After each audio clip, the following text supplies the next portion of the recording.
Life in a world that keeps changing. Think that it's progress you're making. Copy and paste pretty faces all the time. Pictures so perfect we play. Welcome back to Anointed Lady TV, my good people. Welcome back to your #1 channel for legit news on politics and many other cocoa with the sub for inside this our green white green country, so we be Nigeria. And as usual, we don't come back with breaking news. We don't come back with updates. We don't come back with legit information we go like share with the general public. And the cocoa now we say the president of the Ijaw National Congress will be Professor Benjamin Okaba. If na don't come outside, they express support for a potential move by the suspended governor of Rivers State, which is Fubara, to defect to cross carpet from the People's Democratic Party where they currently to the All Progressive Congress, the ruling party. The president of the Ijaw National Congress now they yarn all this level on Friday during a program on Tori People, their channel.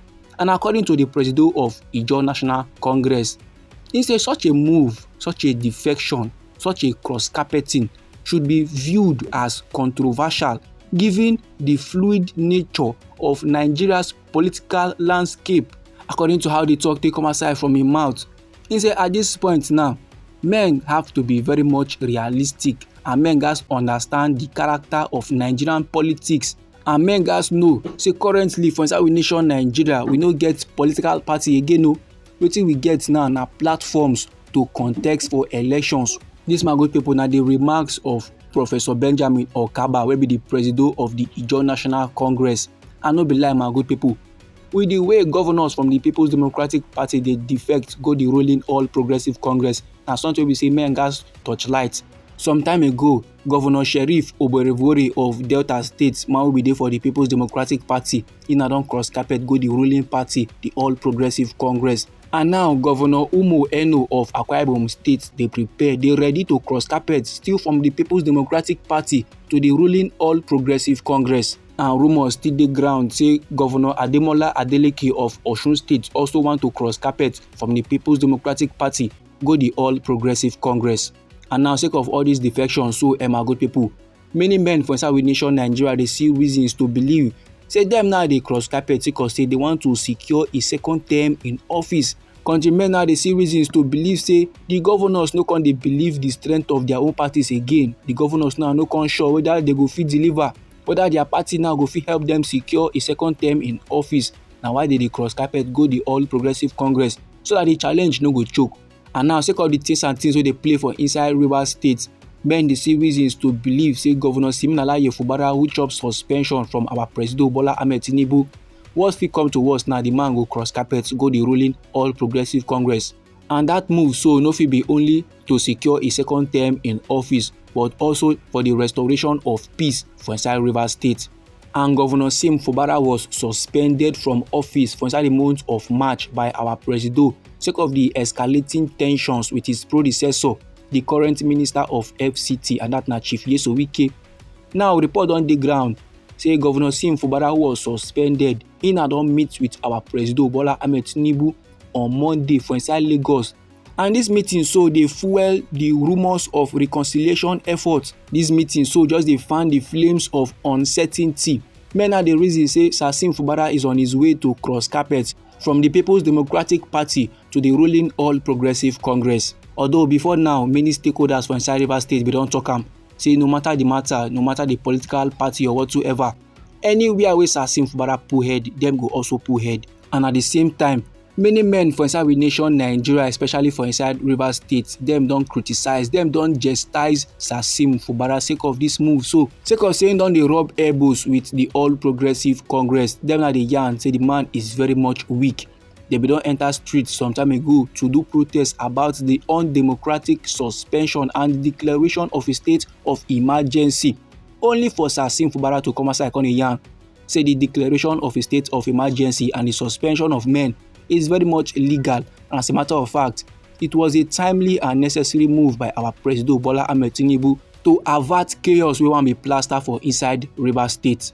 Now my good people, anyhow this report be you for body or if you be say get contributions, no let anybody or anything stop or intimidate you. Feel free make you put down your comments inside our comment section. Meanwhile, me still get another report for table where I still need share give the general public. And the koko be say the suspended governor of Rivers State wey be Sir Siminalayi Fubara, he now call on Muslims for inside Rivers State and across the world say make dem reflect on the values of sacrifice, make dem reflect on the values of obedience and faith as they dey mark the Eid el-Kabir, also known as Eid el-Adha.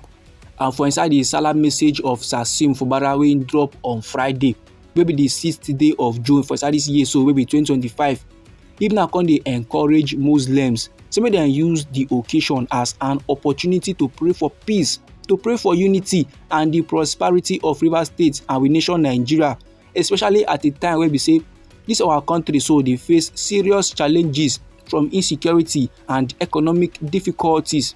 Now this level so, this talk wey dey come from Sir Sim Fubara, it was very much contained in a statement issued for inside Port Harcourt, wey be the capital of Rivers State, on Friday by his chief press secretary wey be Nelson Chukwudi.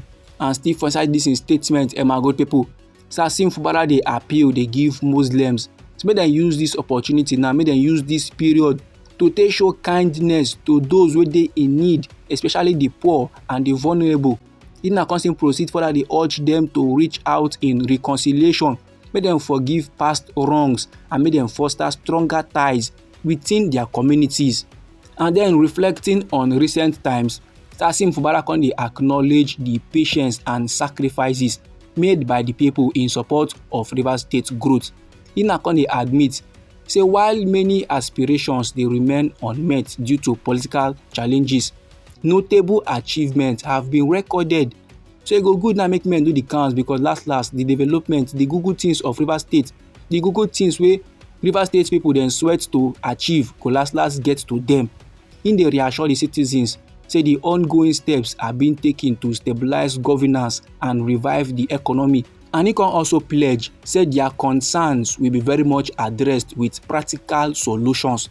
This my good people, na the informate, na the report wey I wan share give the general public. Now anyhow the matter be you for body, or if you be say you get contributions about this very particular report, so no let anybody or anything stop or intimidate you. Feel free make you put down your comment, feel free make you drop down your remark inside our comment section. Once again, now we be Anointed Lady TV, and our hobby na to dey give una legit news on politics and many other koko wey dey sup for this our green white green country, so maybe Nigeria. And now if you be say you like this update and you go like to dey receive more, then sharply make you subscribe to this channel, and don't forget to put on the notification bell so that as we dey bring more news dey come your side, na you go first receive the update and you go even get am sharp. Now me dey go get more news, me dey go get more reports, me dey go gather more information for you my good people. Try make you no go anywhere.